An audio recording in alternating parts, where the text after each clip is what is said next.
Padikura, Father Lunilo Torres, ang atong Vicario Foranyo sa Vicariato. Musul gamit to labing ang atong Judicial Vicar sa Diocese. Mga igsoon kong mga kaparian, ang atong government officials, pinanguluhan sa atong halangdog mayor, the Honorable Alipio Rafi C. Andaya, Vice Mayor Honorable Jeremiah Andaya, kung ni aman siya, atong LGU officials, ang atong mga opisyalis sa Parish Pastoral Council, pinanguluhan ni Sister Mila Abueva, ang atong Finance Council, BEC Coordinator Brad Erwin Cue, mga sakop sa like religious organizations, movements, BEC sa parokya, mga bisita, mga kaigsuona de Cristo, maripayong fiesta kanatong tanan, Viva San Francisco de Assis! Ariya kita nagsaulog dining kapistahan sa atong santos nga patron San Francisco de Assis, ug atong mahinumduman kini pinagi sa inisyatiba sa atong Padikura karong tuiga paghimo og bust pahinugod ni Padre Antonio Moreno, ang unang paring Ricoleto nga mo'y nagtukod gayud nining parokya. Apan nasayod ako nga kining maong paghimo pagpasidungog sa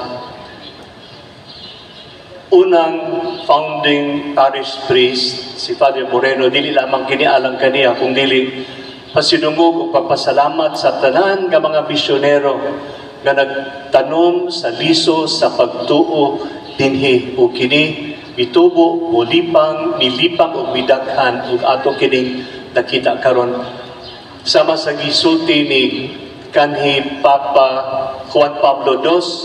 Remember the past with gratitude, live the present with enthusiasm, look forward to the future with confidence. So remember the past with gratitude, boni atong gihimo karon, atong gihinumduman ang kagahapon aron nga mag-atubang kita sa unahan nga malaubon. Ug ako sa nga paglaom ug damgo nga tungod kay si Padre Moreno, umangyod ang nagtabang pagtukod, dili lamang sa parokya, kung dili pagtukod sa atong municipal government. Hinaot po unta atong iampo nga mahiuli sa simbahan ang tanan nga iya sa simbahan, aron kini matagamtam sa tanang katawhan, di lamang sa pipila ka mga tao. Kuna ato lang iampo kana.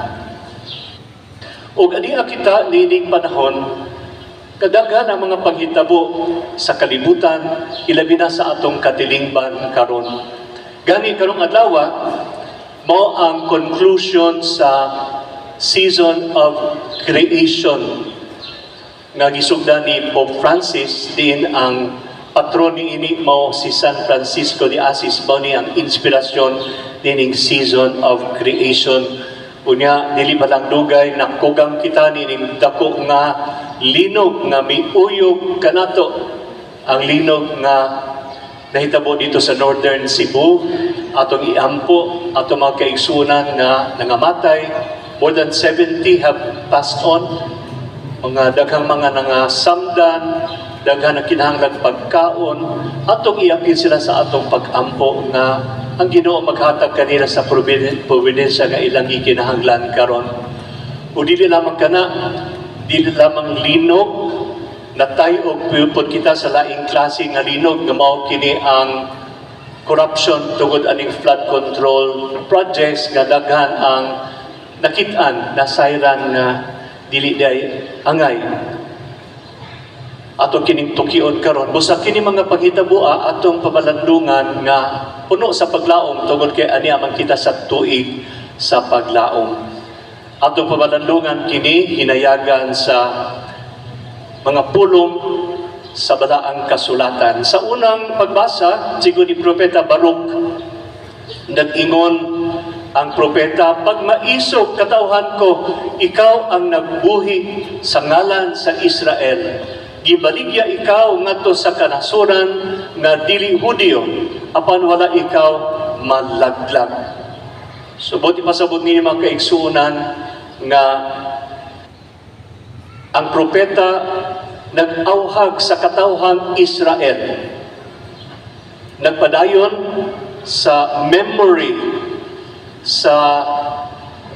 sa katawhang Israel, sa kaayo sa Dios sa katawhang Israel.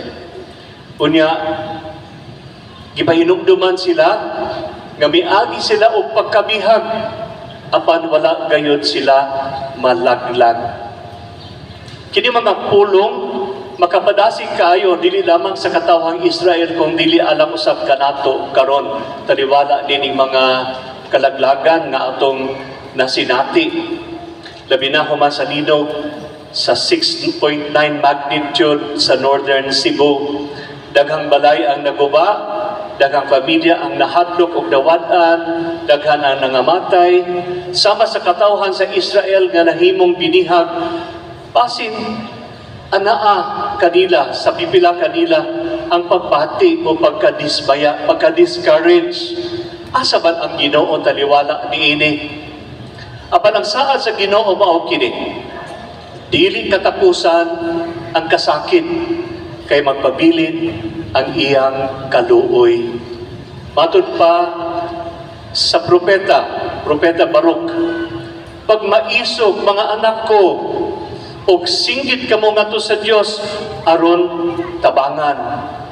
Gisilutan kamo niya apan dili siya mahikalimot kaninyo. Maingon nga kaniadto na hugot ang inyong huna-huna sa pagtalikod sa Dios. Karon balik kamo ug alagari siya sa dugang nga napulo kapilo nga kahugot.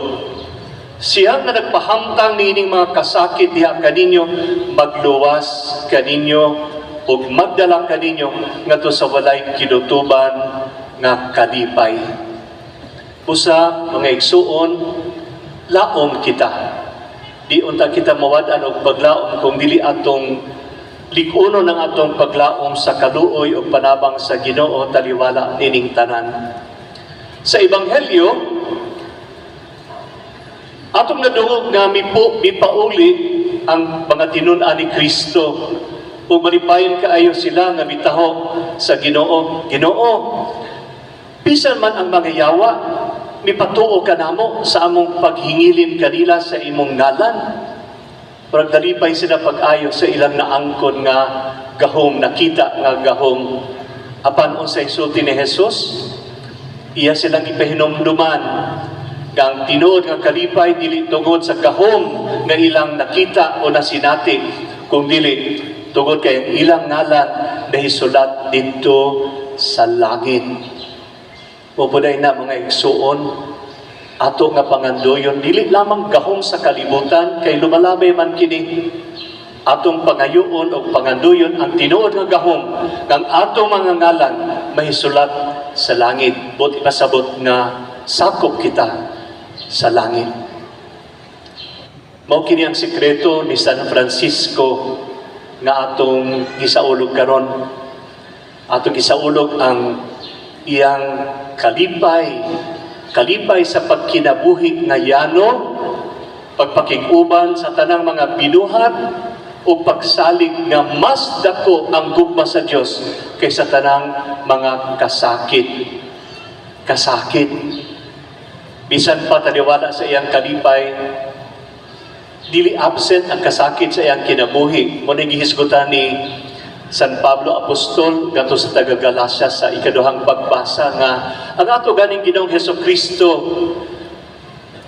misuong man sa kasakit sa krus.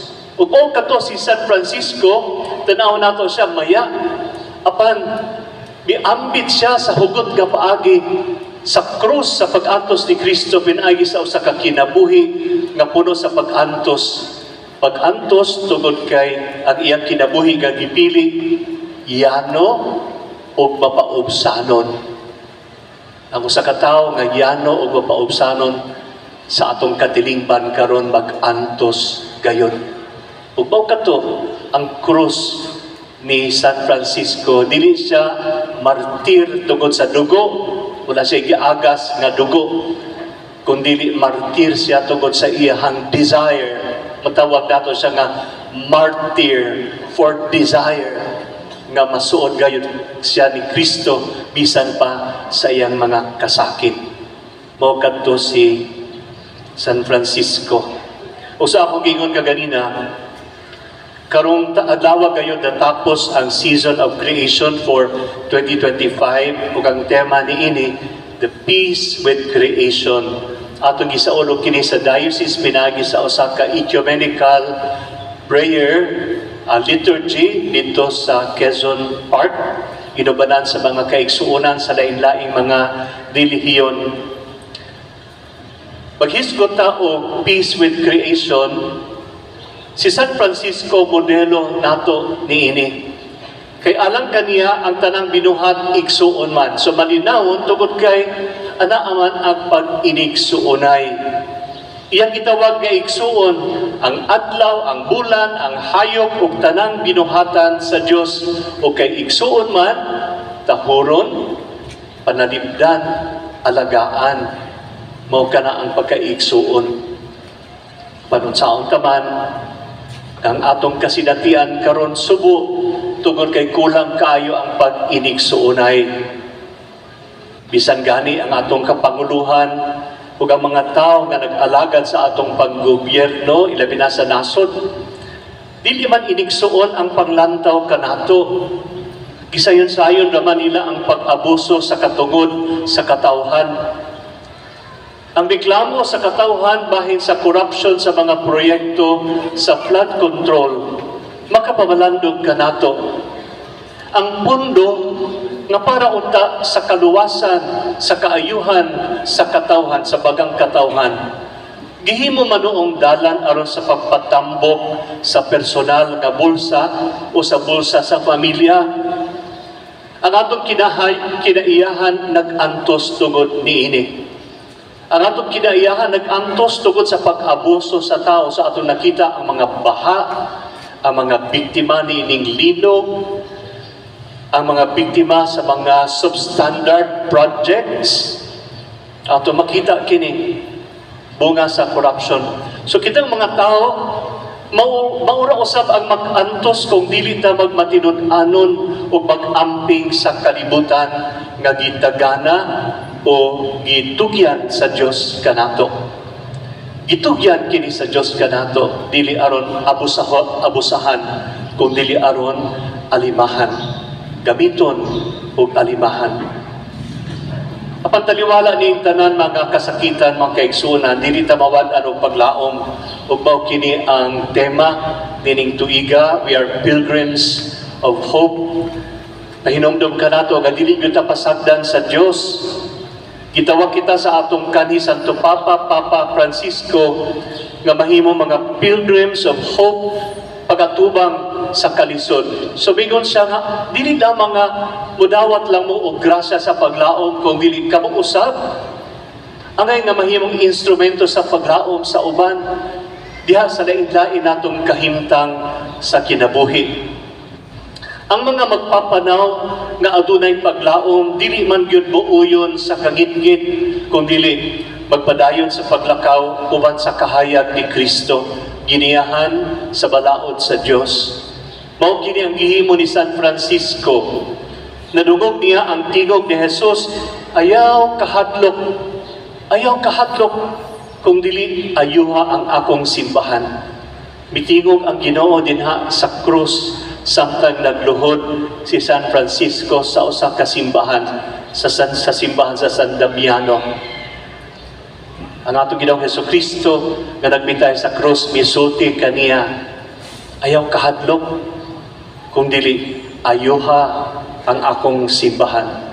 Nya nagsugod siya maski gamay lang pinagi sa iyang kaugalingong mga kamot ug kasing-kasing nagtukod siya og iyang kaugalingon nga komunidad, mga brothers nga miambit sa iyang spirituality sa kayano o pagpaubos.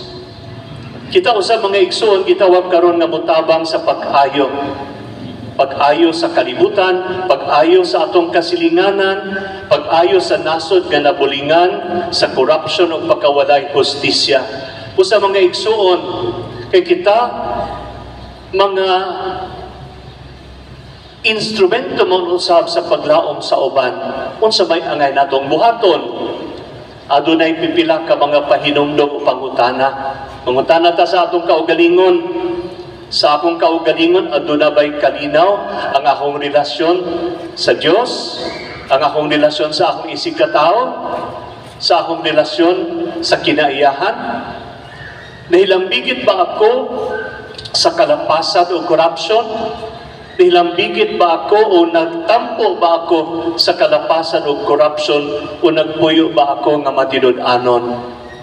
Nagtampo ba ako sa kadaot sa kinaiyahan o nagtabang ba ako sa pagpanalipod niini?